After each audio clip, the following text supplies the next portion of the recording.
No importa. Bueno, de todo modo, lo puedes volver a leer en la otra oportunidad, no hay problema. Oh, mira, ¿cómo se nos va a pasar ese detalle? Dios. Tranquilo, no hay problema. Mire, aquí hace falta, hay que tener 4 ojos, 4 manos. Bueno, pero de todos modos, aquí estamos. Adelante, Elizabeth, perdone. Bien, en principio, bienvenidos a este encuentro literario online. Comenzaré explicándoles la dinámica. Primero se realiza una primera sección de una ronda literaria en el cual cada uno escribe, comparte sus propios escritos o los de otro autor. Y en la segunda sesión habrá una entrevista a un escritor o escritora de vasta trayectoria y la invitada de hoy no es ni más ni menos que Irene Mercedes Aguirre, escritora, docente e investigadora. Y en la sección 2 vamos a presentarla y comentar eh, muy sintéticamente su trayectoria. Bien, seguimos con la ronda de lectura. Nos presentamos y compartimos un breve escrito, ¿les parece?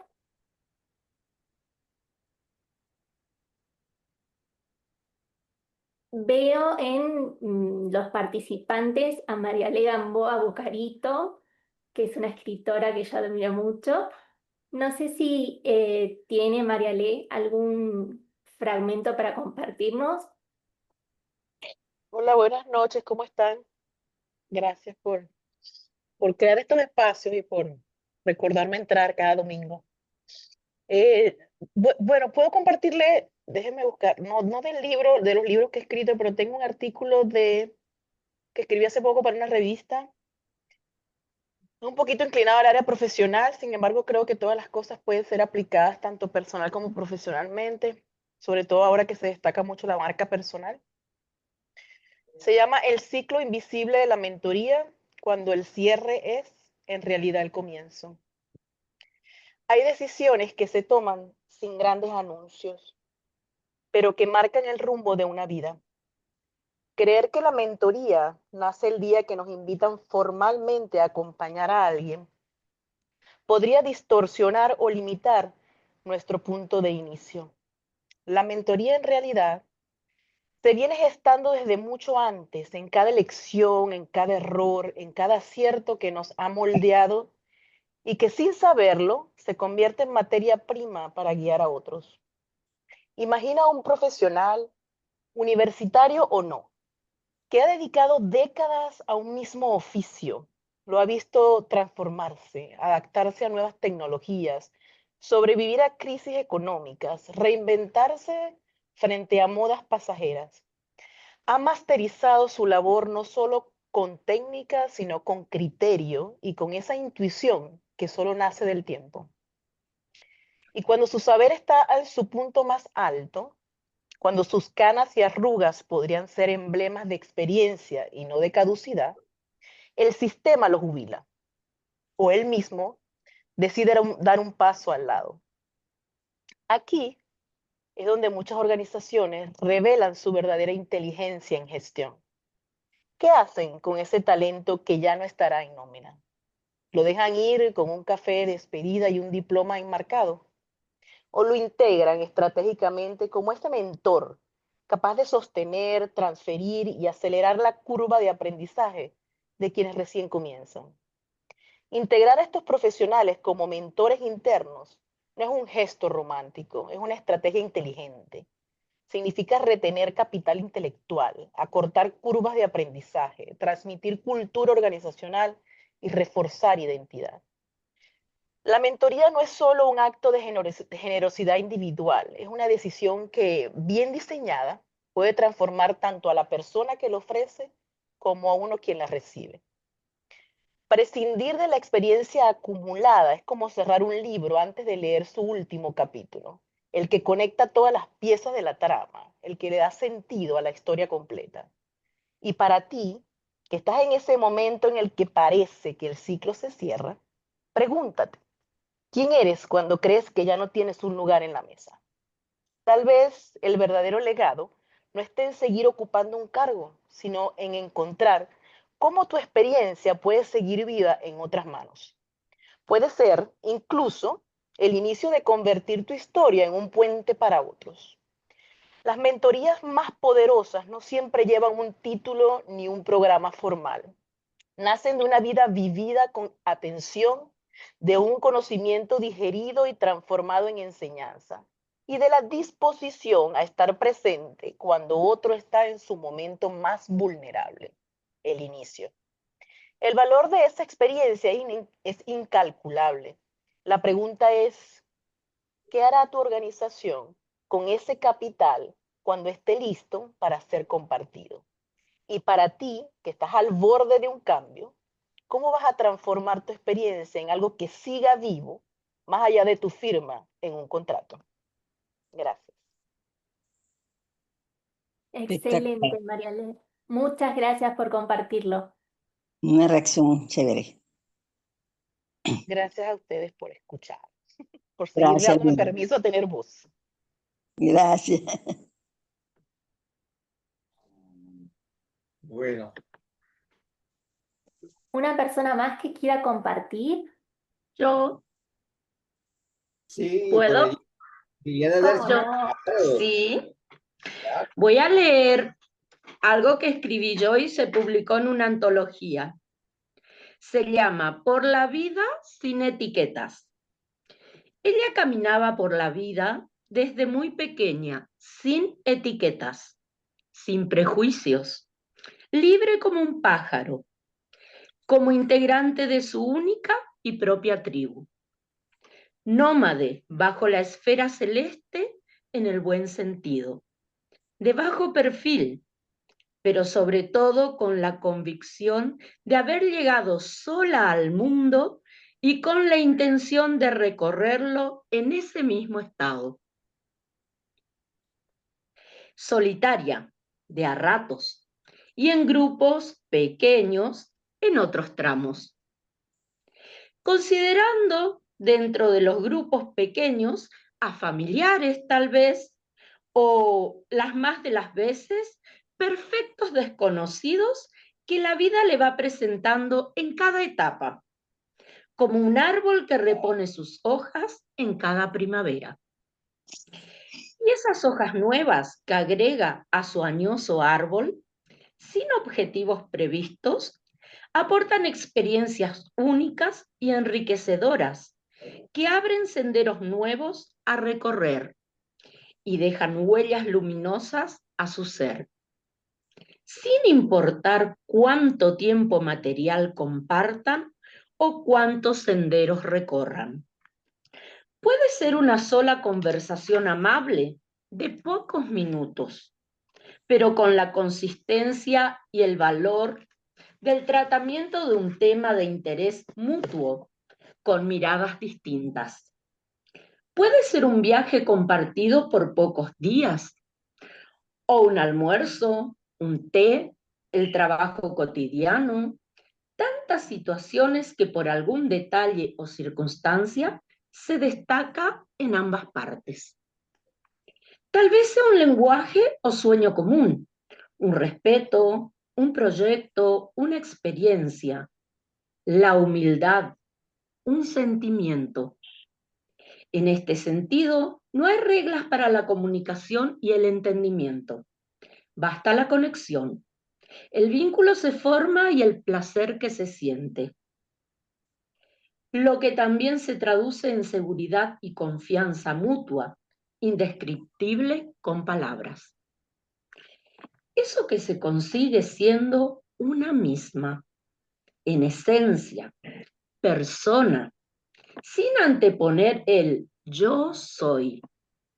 Los títulos, los rótulos, las motes, los estigmas, todo lo que la vida te va cargando o prodigando, ya sean bienes materiales, muebles, inmuebles, de cualquier tipo, pues lo que realmente te hace ser una persona valiosa es el bien espiritual que acarreas. el aura, la sencillez, la bondad, la generosidad, la solidaridad, todas cualidades que se cultivan íntimamente. No se compran, no se venden, no se alquilan. Son bienes naturales de los que pocas personas pueden presumir. Bajo su esfera celeste y con sus hojas renovadas, ella va observando la vida que pasa a su alrededor. Caminantes con autos último modelo, sin rutas que recorrer. Brutos con plata, que no les sirve para adquirir cuestiones básicas para vivir felices. Gente llena de bienes materiales, pero con un corazón frío y duro como una piedra. Llenos de títulos, etiquetas, bienes, pero despojados de toda esencia, pues son tan presumidos y vanidosos que se creen únicos y poderosos, sin considerar que su poder es tan efímero como su vida. Viven una vida prestada, triste, sin amigos de verdad, mendigos de su propia opulencia. Las etiquetas, los rótulos, al contrario de todos los pensamientos generalizados, no suman, no aportan. Al contrario, solo ocupan un lugar que para algunos sugiere alguna posición o estatus imaginario. Pero ya lo dice la sabiduría popular: la mona, aunque se vista de seda, siempre mona queda. Por eso, ella elige seguir transitando la vida con traje único y a su medida, llena de admiración por la creación de Dios, maravillándose de las cosas más simples, con el perfil más bajo para presentarse y recorrer los caminos con ojos transparentes. Con gratitud por todo a su paso y trascendiendo por lo más valioso que alcanzó a tener, su sencillez y calidez humana. Liliana Derkach, octubre de 2021. Fue Muchas publicado así, en Voces Lievigenses y de la región. Muchas gracias, Liliana, por tu aporte.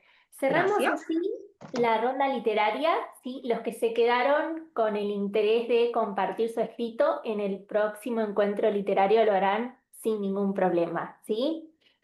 Bien, en este encuentro literario tenemos una invitada especial, ¿sí? Que es Irene Mercedes Aguirre.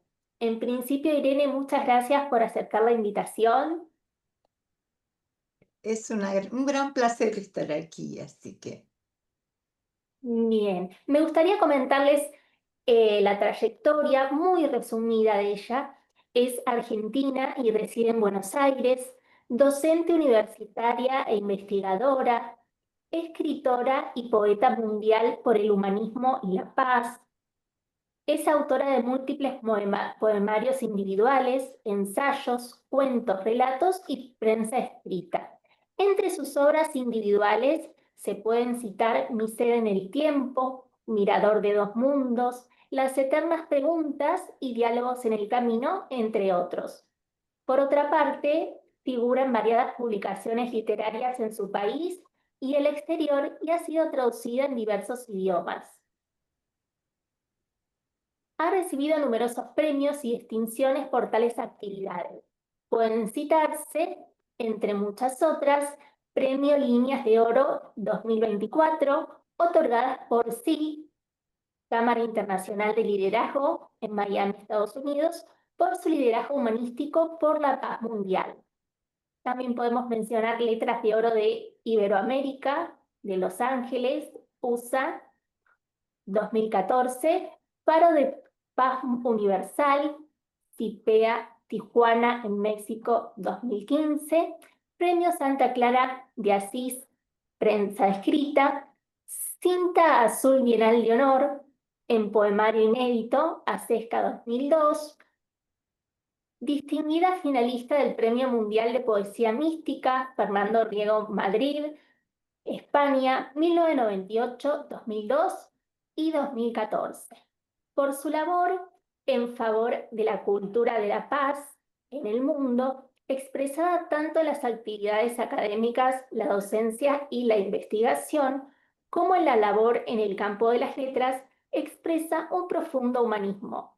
Por eso ha sido designada como embajadora de paz del Círculo Universal de Embajadores de Paz de Francia-Suiza por 1000 milenios y la Fundación PEA de Argentina. Bueno, orgullosos de tenerla hoy aquí en parte de este encuentro literario online. La primera pregunta que quería hacerle: ¿cómo incentivar el hábito de la lectura a niños y adolescentes? Requiere todo un trabajo continuado, pedagógico y didáctico. Todos tenemos el entusiasmo y las ganas que los niños y los adolescentes lean más. Nos gusta mucho, por supuesto, la cultura del libro y la consideramos esencial.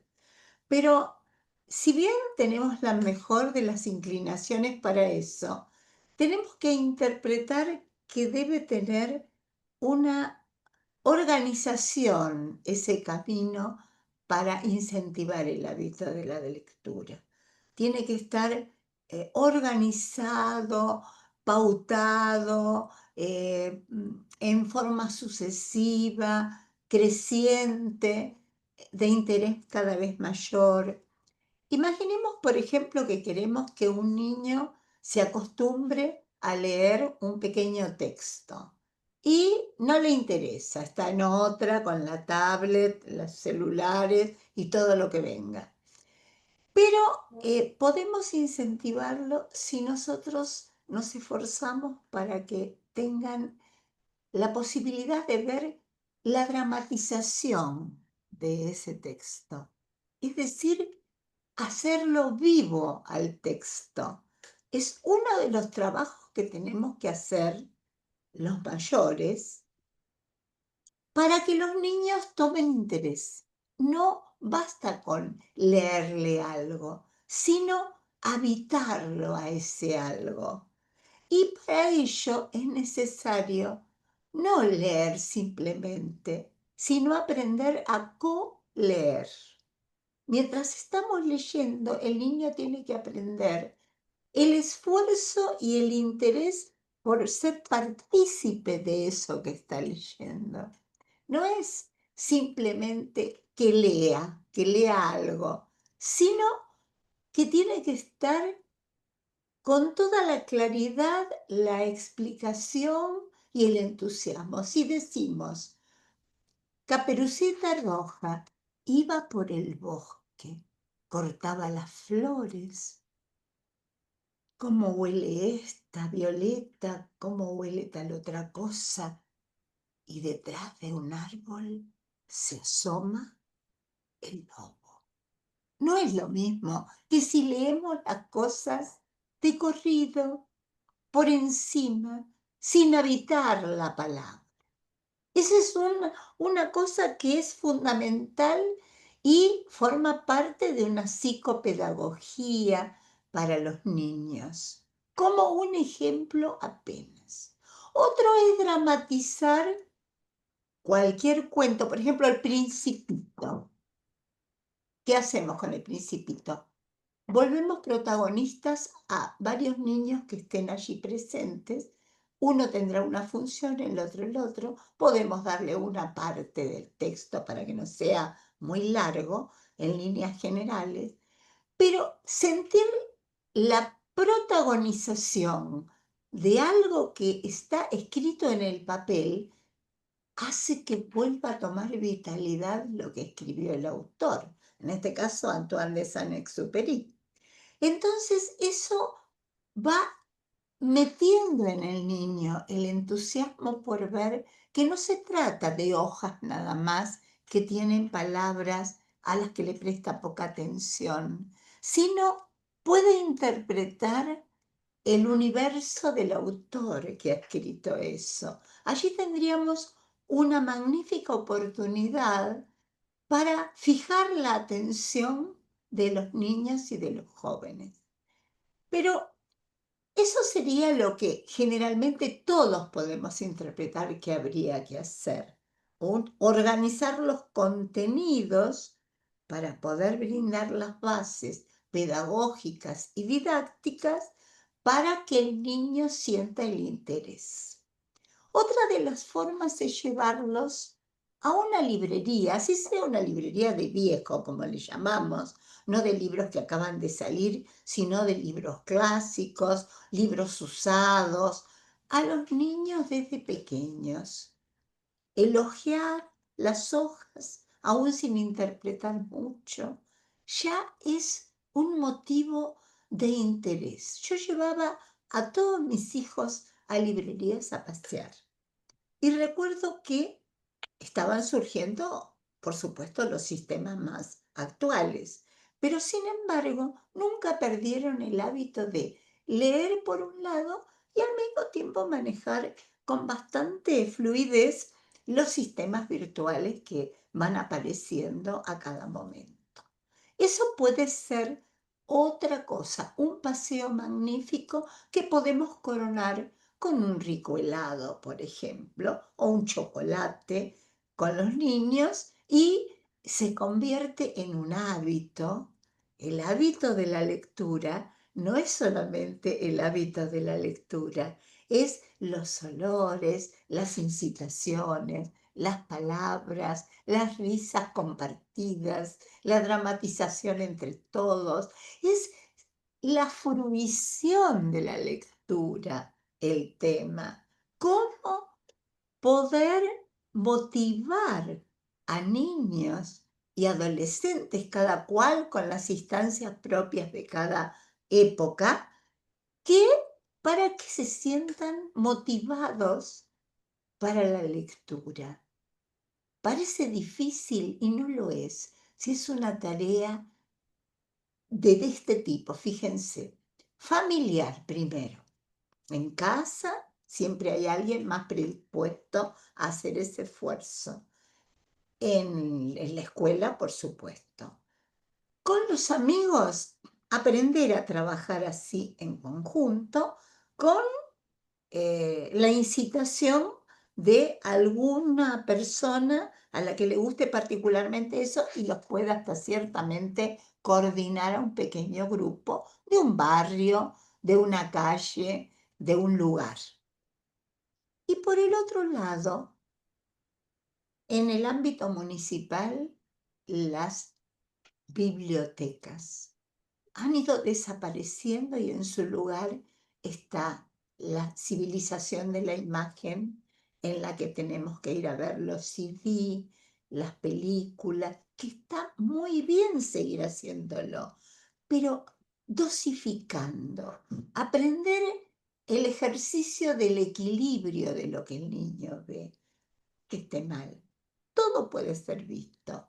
Cuando se trata de algo que puede dar lugar a algún pequeño conflicto, allí sería interesante que los niños tuvieran la oportunidad de estar acompañados por alguien más grande, puede ser un hermano más grande, por un tío, por una abuela, para que pueda compartir y dar ideas de qué opinan de esto. A mí esto no me parece tanto por esto o por aquello, pero reflexionar nuestra actuación para optimizar eso que me está diciendo usted, Elizabeth, cómo incentivar la lectura.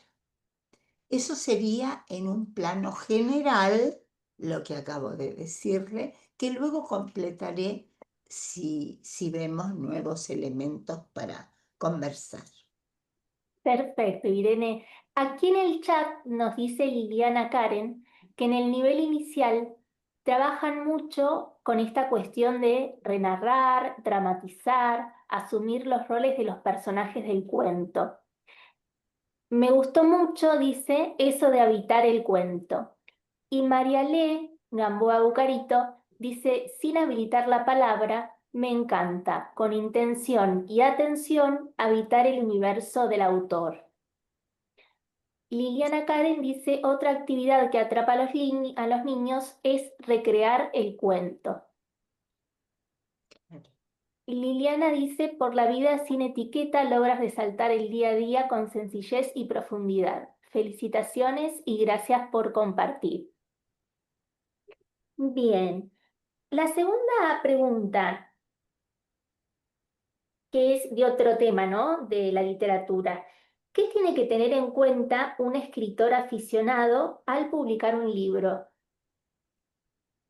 Bueno, aficionado lo interpretamos como la antítesis, aunque pueda después llegar al escritor profesional, Claro, alguien que va a publicar un libro. En primer lugar, tiene que superar el pánico escénico de salir al mundo, dando cuenta de lo que piensa, de su ser, de sus ideas, de sí mismo. Eso que en general nosotros pasamos por la superficie. ¿Cómo te va? Bien, ¿cómo está? ¿Todo tranquilo? Sí. Hablamos de cosas de ese tipo. De golpe tiene que surgir lo más profundo de uno, porque para poder expresar las ideas tiene uno que ser auténtico. De otra manera sería absolutamente imposible decir nada que sea valedero para los demás. Entonces, lo primero es superar el pánico. Luego, lo segundo es estar convencido que sea como sea y con el riesgo que represente, no puede dejar de hacerlo. Tiene que tener la convicción. Si no tiene esa convicción, va a buscar vueltas, sale muy caro, no sé si hacer 10, no conozco un editor, es decir, no se mueve. Promete que un día va a publicar el libro, pero no termina de tomar la resolución, porque tiene que haber una convicción muy firme, salga lo que salga, pero tengo que hacerlo. Cuando toma la decisión de que lo va a hacer, tiene que estar, no diré totalmente seguro, pero por lo menos tener clarificado en líneas generales cuál es el propósito de su mensaje. Porque yo tengo ganas de escribir y escribo sin intencionalidad. ¿Se puede? No sé. Siempre tiene uno que tener algún objetivo, algún ideal, alguna aspiración al dejar ese mensaje, porque considera que es valioso, que puede ser de interés para los demás. Y el escritor tiene el sueño mientras escribe, sobre todo sus primeros libros, que el mundo está esperando su palabra, que algo tiene que decir. En otra oportunidad, hablando con Elizabeth, una de las cosas que le decía era, uno busca siempre al otro, jamás escribe porque tiene necesidad de hacerlo, porque tiene necesidad de hacerlo porque está el otro. Al otro le quiere decir algo, quiere expresarle algún pensamiento o una faceta de la vida que no la ve muy comúnmente y quiere de alguna manera hacerlo partícipe al otro, a los demás, de sus ideas y de sus pensamientos. Es algo magnífico porque representa salirnos de nuestro yo para ir a buscar al otro. Y eso es muy humano. Es decir, que el escritor se humaniza al escribir, se humaniza al dar el mensaje, se humaniza en el riesgo que corre de ser objeto de críticas, hasta de burlas, si ustedes quieren, si algo parece no atinado, es decir, aceptar lo que va a venir. Recuerdo que la dedicatoria de un profesor mío de la Universidad de Bolonia, él decía, cuando escribí mi primer libro, mi madre siempre me decía, ¿y tú cuándo vas a escribir un libro? Y entonces él dice, yo no sé, mamá, si este es un buen libro. Lo que sé que por lo menos es un libro, le puso en la dedicatoria a su mamá. Sí, la madre tanto había luchado y él finalmente se largó en un libro que era literario, donde desnudaba su yo, que no era lo mismo que un trabajo académico donde lo que importa son los hechos, los datos, la cadena informativa y de contexto, que es otra cosa, es otra forma de escribir. Por lo tanto, es importante esto de pensar para qué lo hacemos. Y ahora sí me meto con lo que también sirve para lo primero que usted me preguntó, Elizabeth. Y es, en general vivimos en un mundo bastante materializado, no diré totalmente para nada, pero bastante materializado, donde creemos que el mejoramiento de la realidad va a venir de la misma realidad, cosa que es altamente difícil. Porque lo que no nos hacemos en esta época como pregunta es, ¿cómo estamos conformados los seres humanos? Si viviésemos como cuerpo y psiquis plenamente terrestre, nosotros podríamos trabajar sobre la realidad y bueno, esto es lo que tengo y de acá no me muevo. Pero el ser humano tiene lo que se llama anhelo de lo infinito. Ya sea que se lo pregunte constantemente, como si lo tiene por ahí medio dormido, o a veces lo despabila y otras veces no. Hay un poema que escribí en uno de mis libros, que era Ventanal a tres tiempos, donde yo decía, no brilla el largo aliento por mares y montañas. Apenas con los hechos cotidianos nos basta. Nuestro mundo es un mundo sin lúcidas preguntas, razonable, atinado, donde el alma se angustia, donde los viejos hados nos miran, sorprendidos.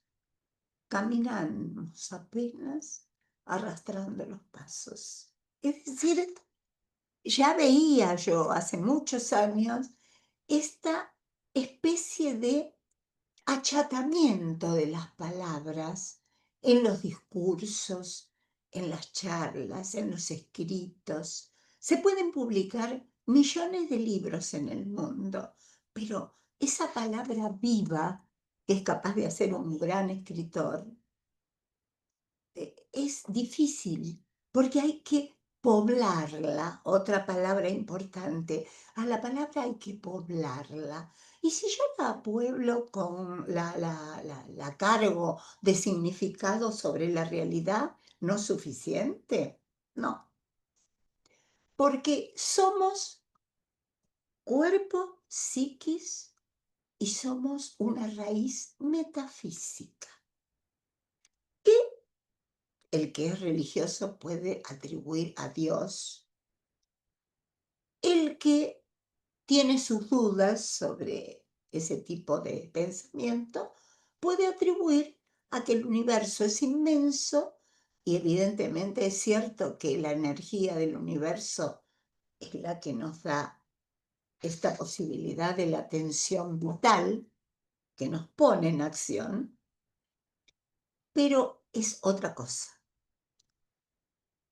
Justamente cuando la persona fallece, que muere, el cuerpo ya queda sin el hábito de lo energético universal de lo que formaba parte, que vuelve nuevamente a restituirse a la energía total.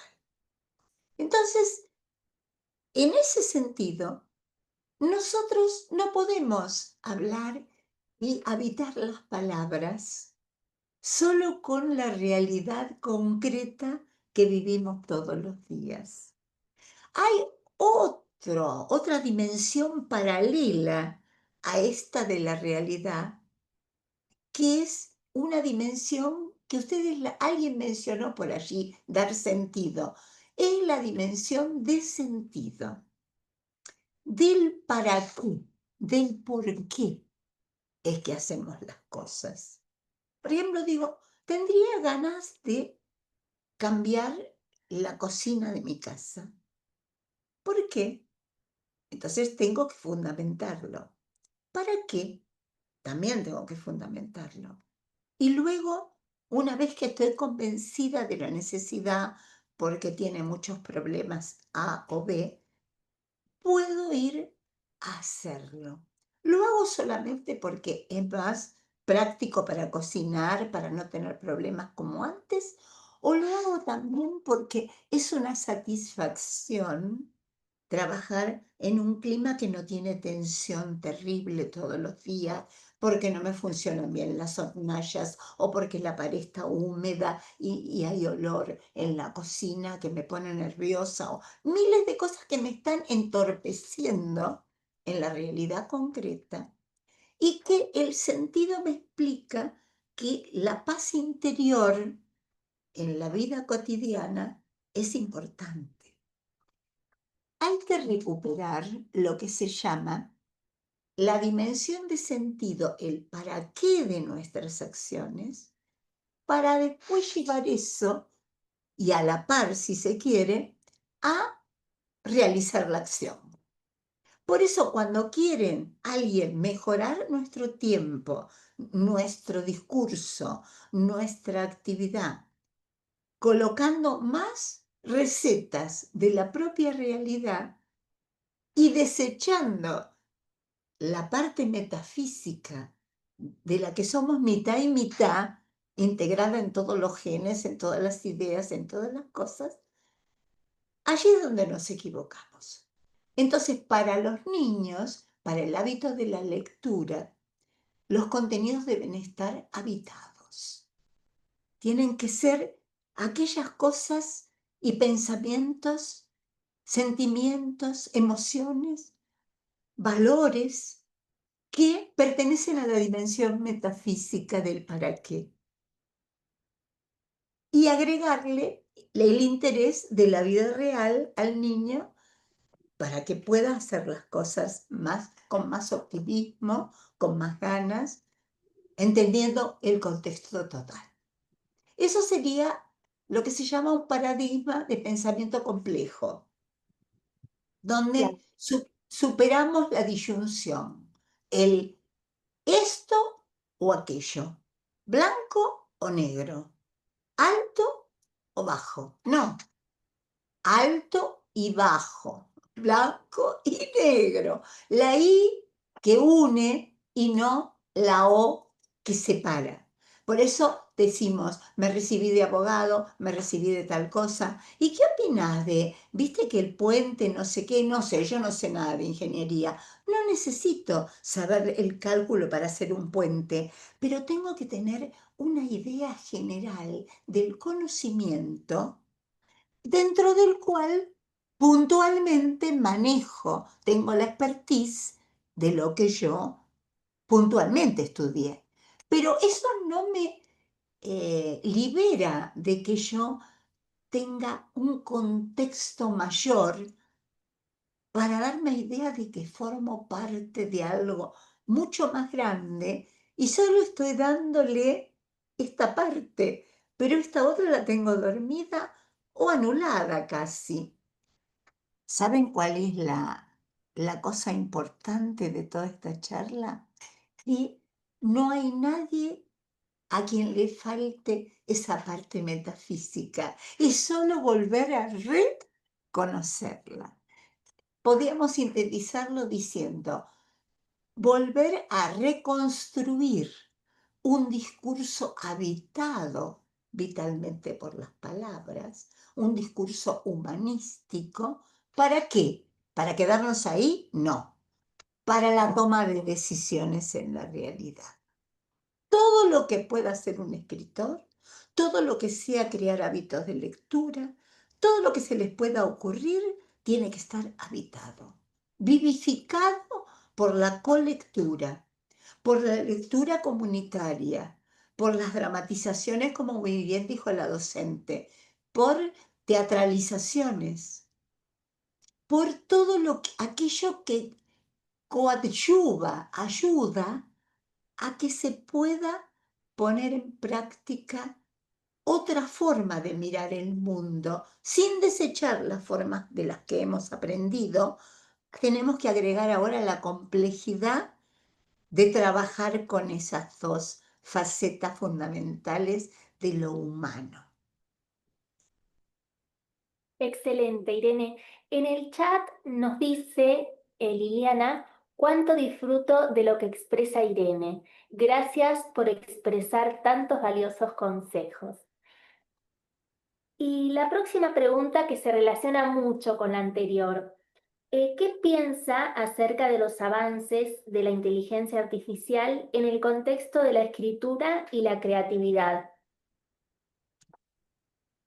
Bueno, la inteligencia artificial es sumamente importante en todos los campos de esta parte que habíamos hablado de lo instrumental del qué hacer en la vida cotidiana, ¿no es cierto? Entonces, me parece valiosísima y simplifica mucho la labor del escritor, a lo mejor en búsquedas que no son el centro de atención, pero imaginemos el caso de un escritor de Argentina, un gran escritor que tenemos, de novelas, que se llama Federico Andajasi.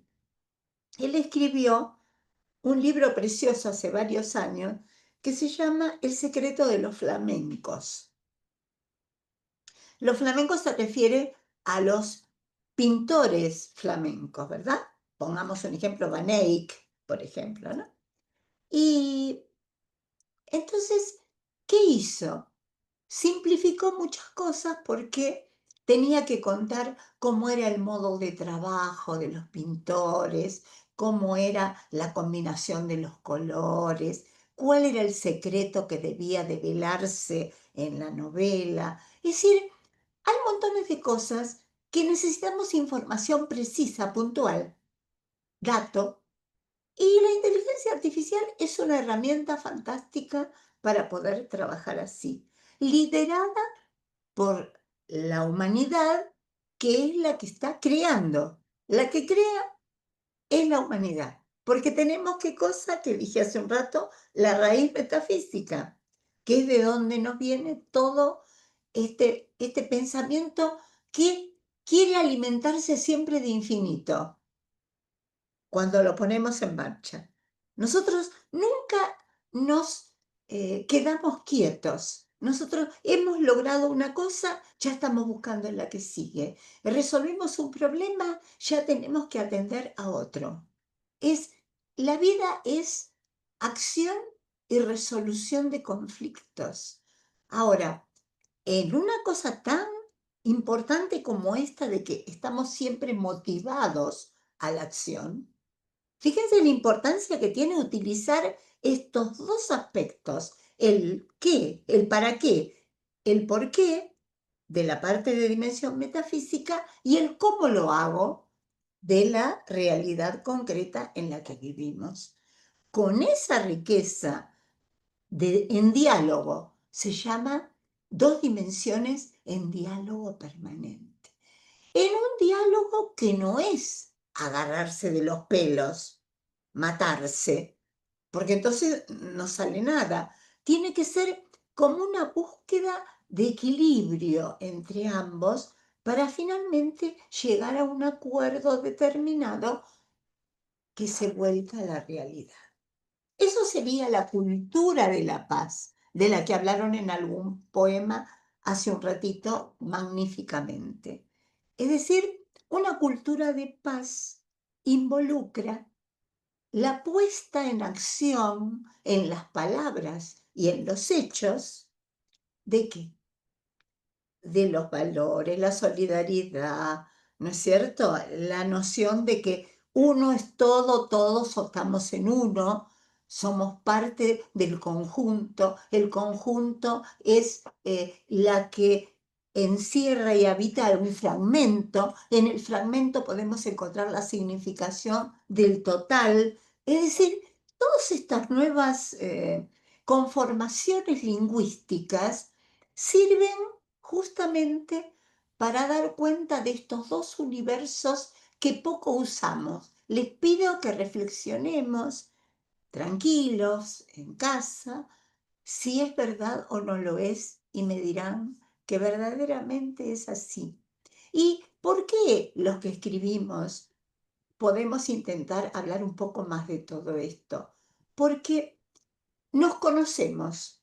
No se puede escribir sin conocerse, porque nada se puede decir sin conocimiento de uno mismo.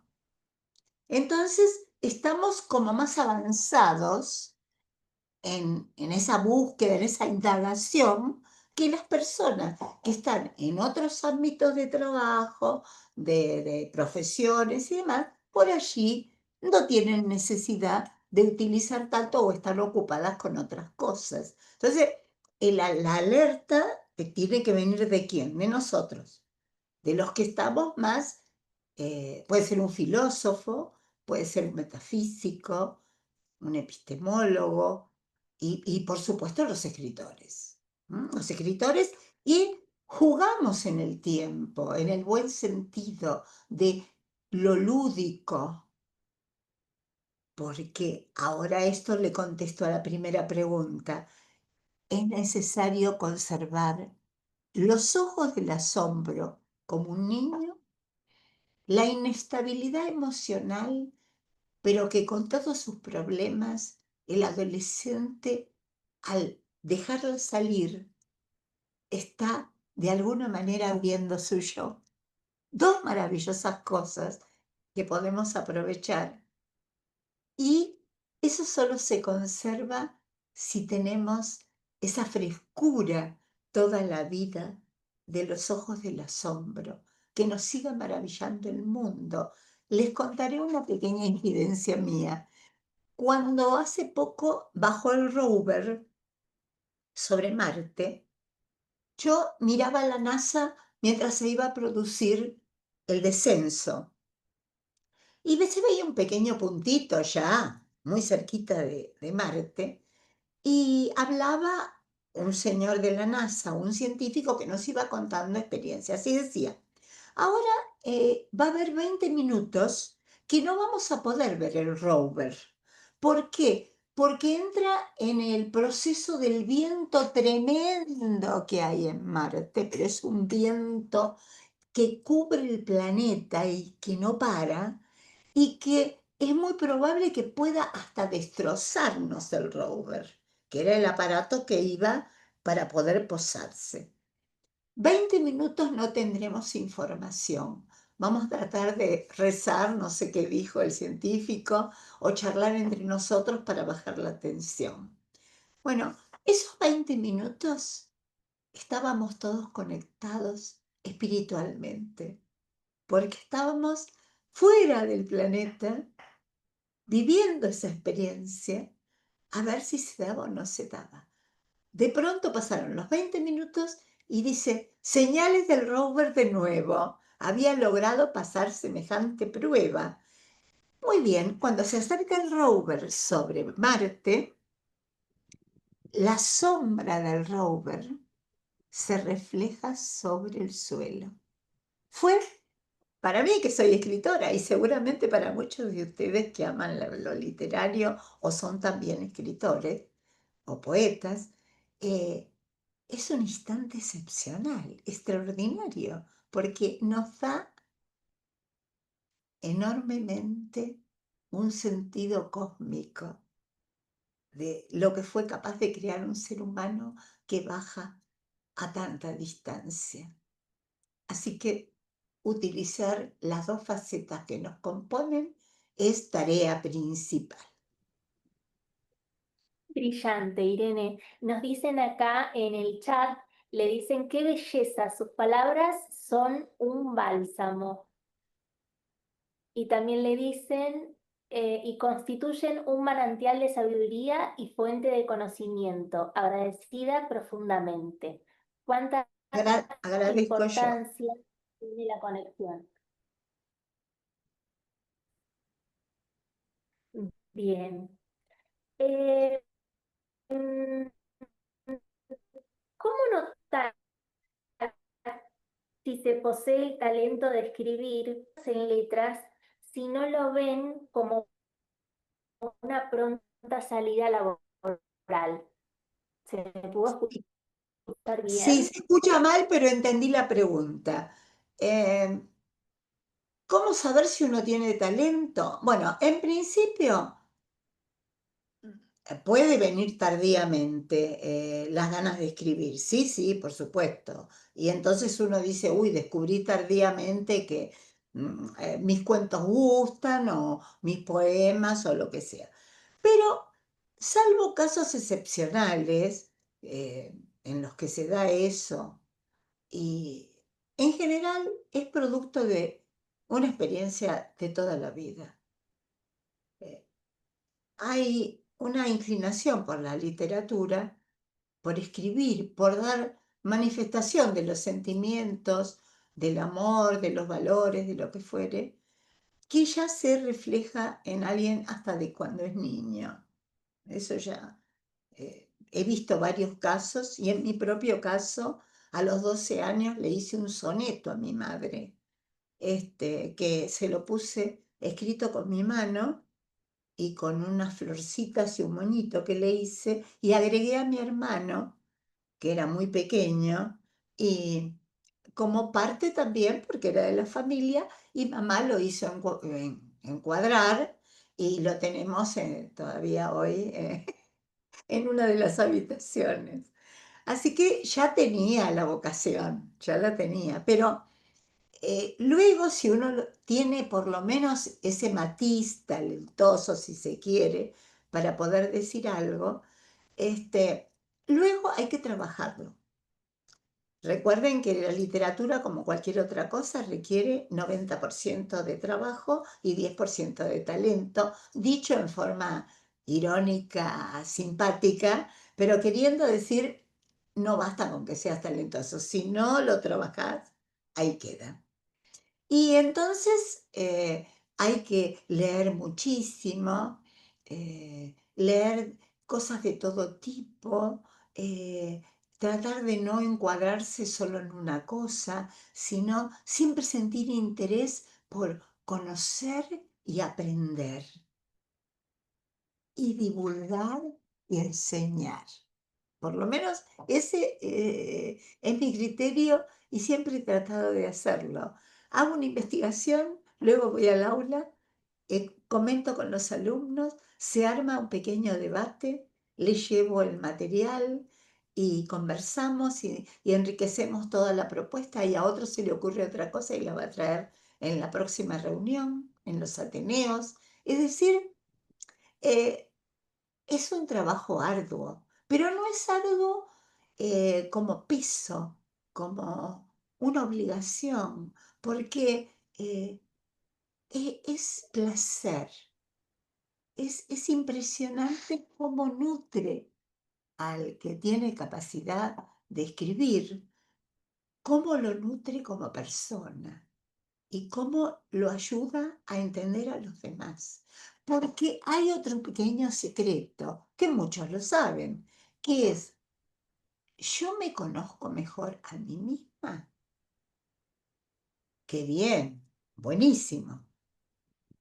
Pero desarrolla en mí una sensibilidad especial para conocer a los demás. Cuando veo a alguien que contesta mal, o está muy nerviosa, o está la persona, o está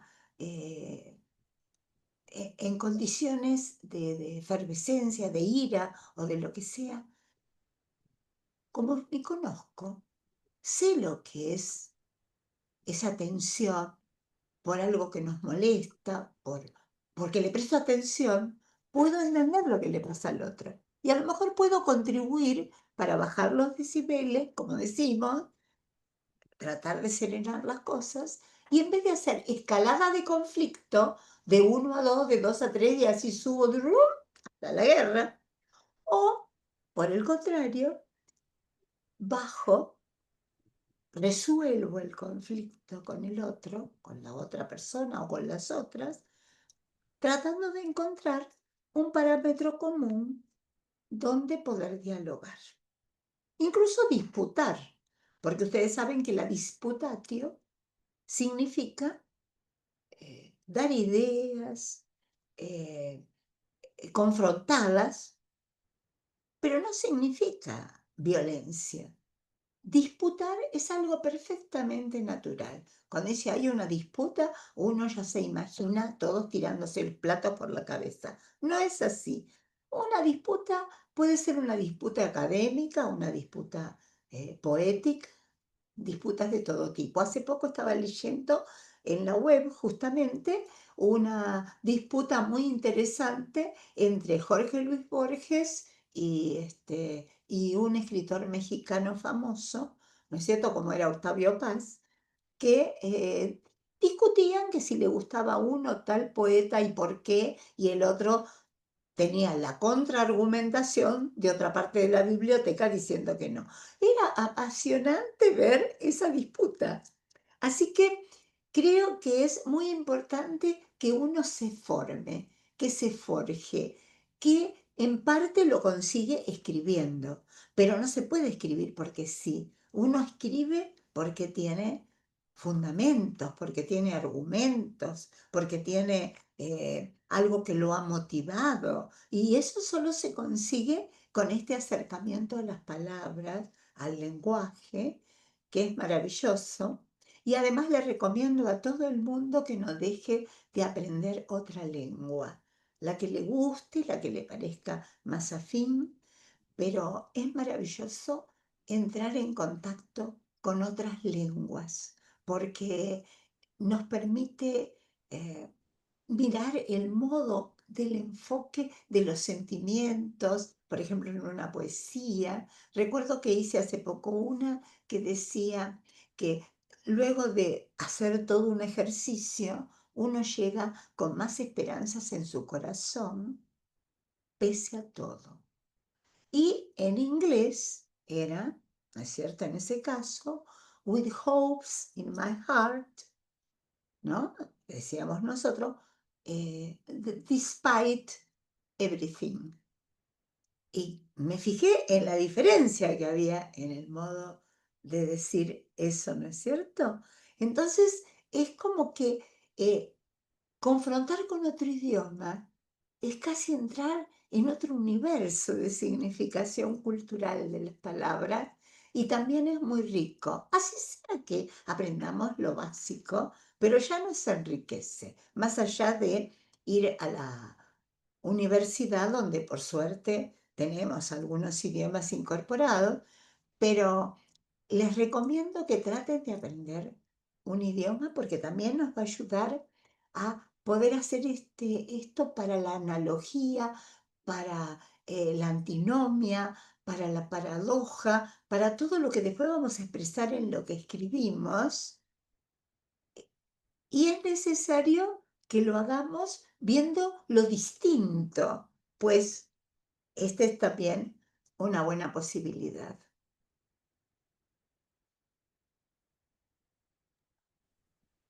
Bien, Irene, muchas gracias por su asistencia.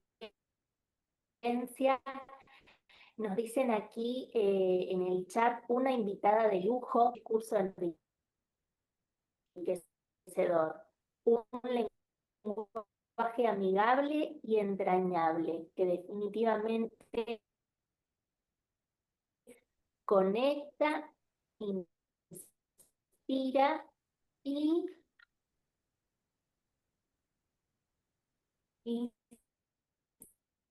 se con sencillez, humildad y grandeza al mismo tiempo. Namaste por tanta luz.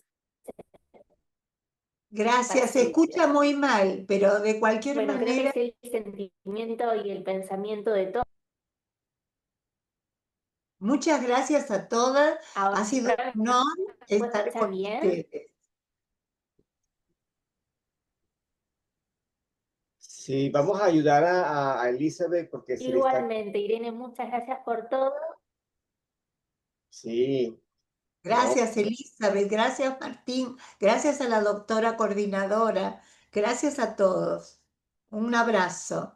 Vamos a otorgarle un reconocimiento. Bueno, no sé, vamos a hacer algo antes de, no sé si hay preguntas.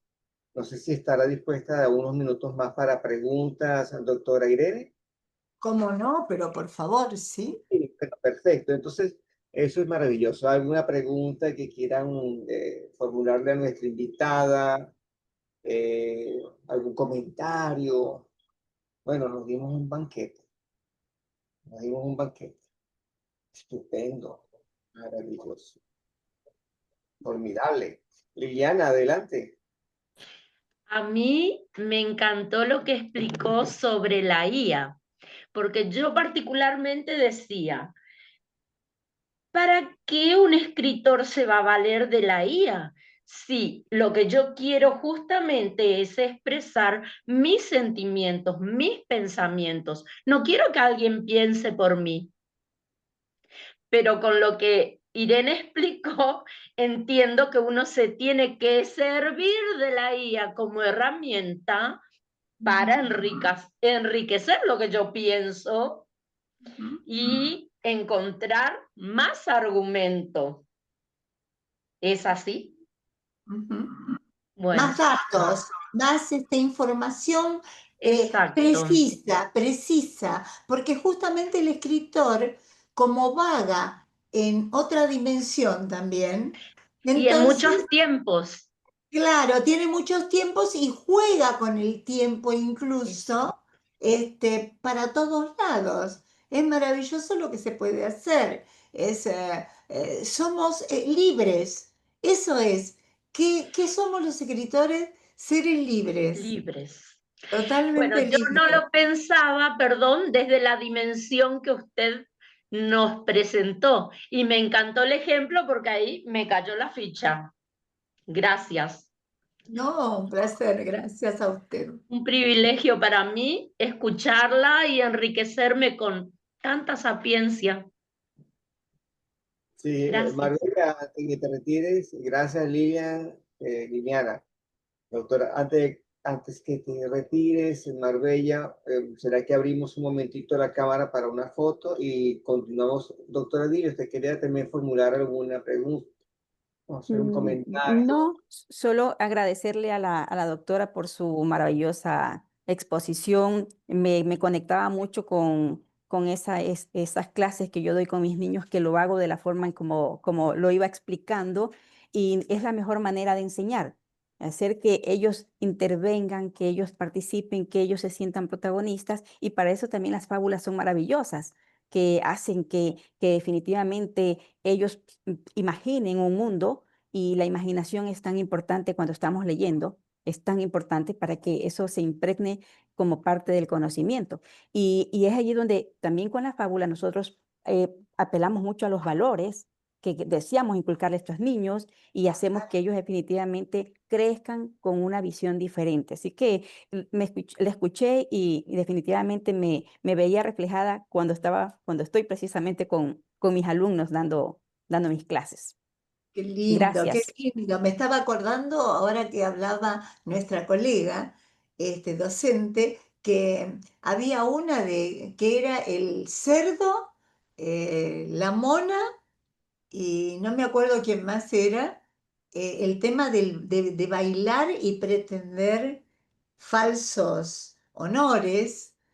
Y era tan rica la metáfora, ¿no es cierto? El colofón que tenía la fábula me hizo acordar ahora lo que ella estaba diciendo con tanto acierto y tanto amor por la enseñanza. Muchísimas gracias. Sí, y quiero también decir, por ejemplo, en el tema de la comunicación no violenta, el autor utiliza una metáfora que es el chacal y la jirafa, y precisamente en las escuelas, para que haya una comunicación que no agreda, que no moleste, que no incomode al otro, para que haya armonía, utilizan a manera de juego esta metáfora. Y es precioso porque viene un grupo para que hagan de chacal, el otro están como la jirafa, y empieza esa forma, ¿no? Esa forma de jugar y entender que esto no está bien y que esto es lo correcto. De tal manera que el chacal empieza a debilitarse. La jirafa se Claro. impone y todos se ponen del lado de la jirafa. Eso es para impedir que en las escuelas haya inclusive el bullying, que moleste, que agrede por las cosas físicas o por lo que le incomoda al otro. Eso les ayuda muchísimo, practicar ese tipo de comunicación no violenta con esa metáfora. Claro, claro, por Ujú. supuesto. Y además estaba pensando que antes alguien dijo, aunque la mona se vista de seda, Seda. si mona es, mona se queda. Fíjense qué interesante para no olvidar esto. La mona sí le pasa eso, pero el ser humano jamás se queda quieto. Esa es la gran diferencia.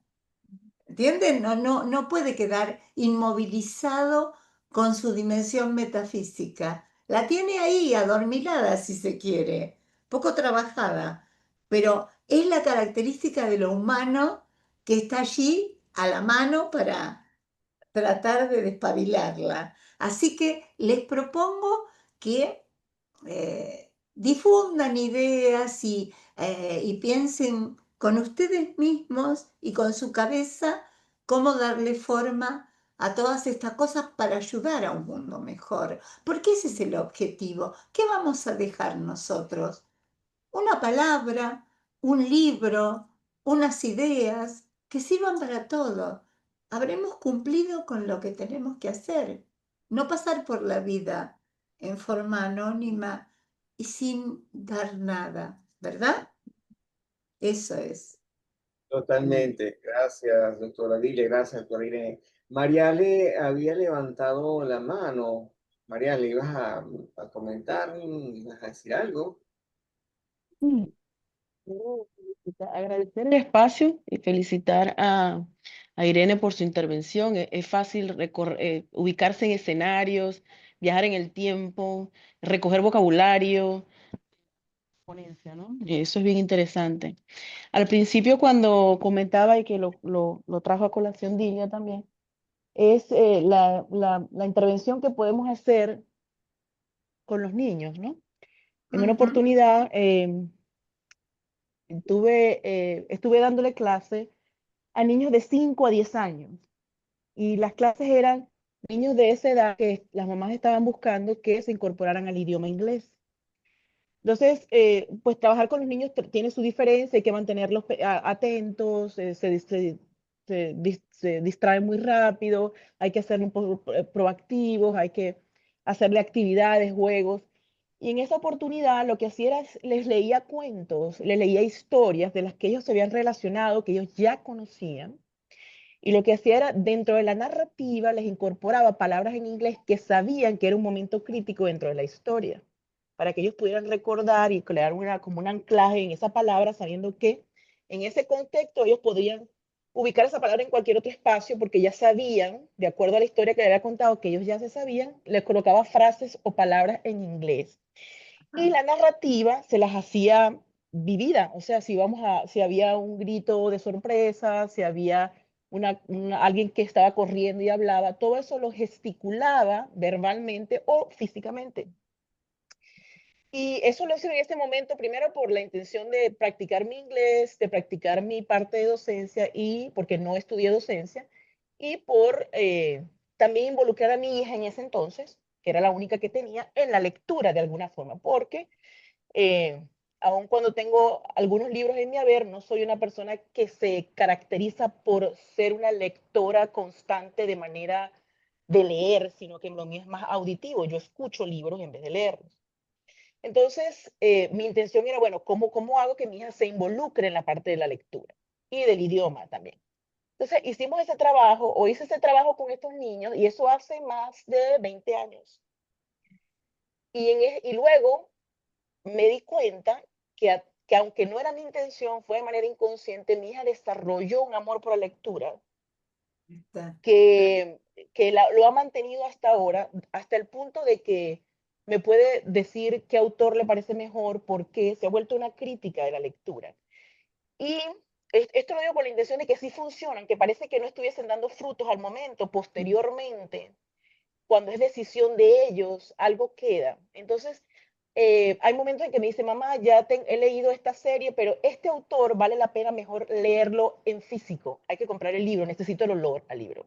Y Ahí hay está. otros casos en que me dice, no, este lo puedo leer electrónico porque es que no es tanto así como para que yo lo tenga en la mano. O sea, son criterios que yo decía, wow, yo no había pensado en eso. Es un lado de la lectura que ella me ha mostrado.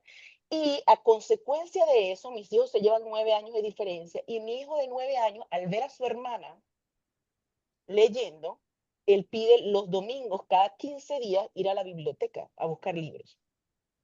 Entonces, Qué y esto me ha llevado a mí a ser modelo también. Yo también voy, me siento con él, agarro un libro, empiezo a leer.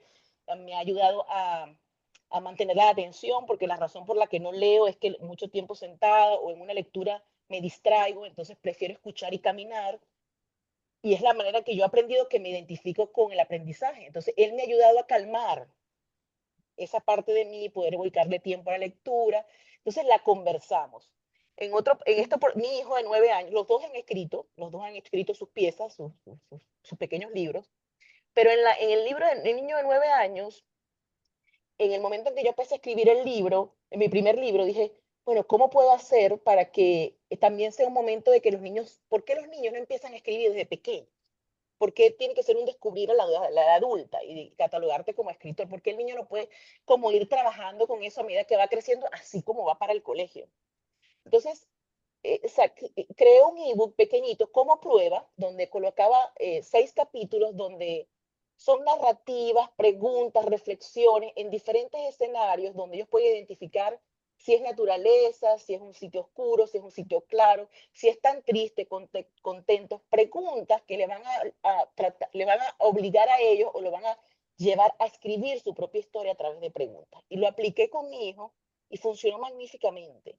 Es como darle el lugar, el espacio como niño para poder crear como niño y nosotros tener la delicadeza de acompañarlos como niños, no esperando la perfección de un adulto mientras hacemos ese trabajo con ellos. Así es. Es Qué lo que quería buenas compartir. ideas, ¿eh? Qué buenas ideas de todo el público que está, qué inteligente y qué profundo.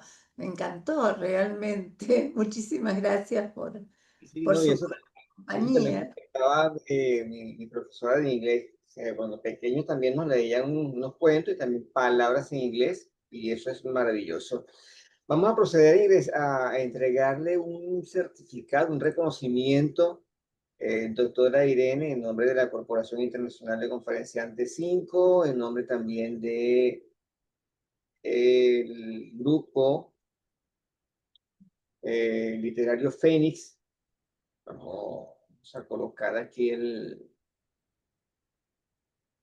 vamos a ver. Ah, ¿se está viendo la pantalla? Sí, ¿verdad? Sí, Ok, sí. perfecto. Ah, sí, muy bonito. Y aquí tiene un reconocimiento de parte de la Corporación Internacional de Conferenciantes 5 desde Orlando, Florida, y por supuesto el grupo literario Fénix desde Argentina, por su trayectoria, valioso aporte cultural a la humanidad y participación en el encuentro literario organizado por estas organizaciones que van el juego de palabras que ya les he mencionado.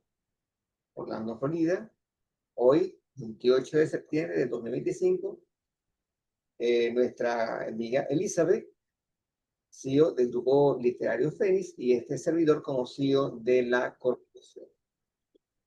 Muchísimas gracias, es muy hermoso. Muchísimas gracias por esto. Gracias a usted también. Por allí está Elizabeth, ya llegó Elizabeth. Se le había No, caído la conexión. no ha llegado. Sí, se le cayó la conexión, incluso, pues, bueno, No ya está. importa, estuvo, no pasó nada. Son cosas que ocurren. Fluyamos, Sí, como decía Martín, ¿verdad? hay que fluir, A totalmente. fluir, a fluir. Sí, Un señor. abrazo para Elizabeth, le dan, por favor. Y bueno, y nos veremos en otra oportunidad seguramente, Martín. Gracias, gracias también a usted, doctora Irene Mercedes Aguirre. Gracias, Liliana Derkash. Doctora Lilia, como siempre, gracias por estar. Gracias Delante también. de Prince. Diana Mavares, Mariale, gracias, Freddy, y este servidor también, Martín Utrera Velázquez. Ah, Glexi también, que no veía por el anuncio que tenía por allí, porque también tenemos mensajes. Y bueno, se puede dedicarle un poema de nuestro Graterolacho en agradecimiento por Venezuela. Sí, se lo podemos dedicar. Claro que sí.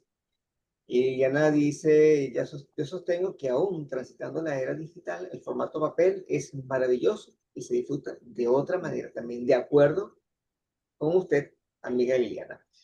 Bueno, gracias a todos. Bendecida noche del domingo. Chao. Feliz Éxitos. semana del lunes y Abrazo. que tengan un maravilloso descanso. Hasta luego. Gracias a todos. Adiós. Adiós, adiós. Chao. Chao.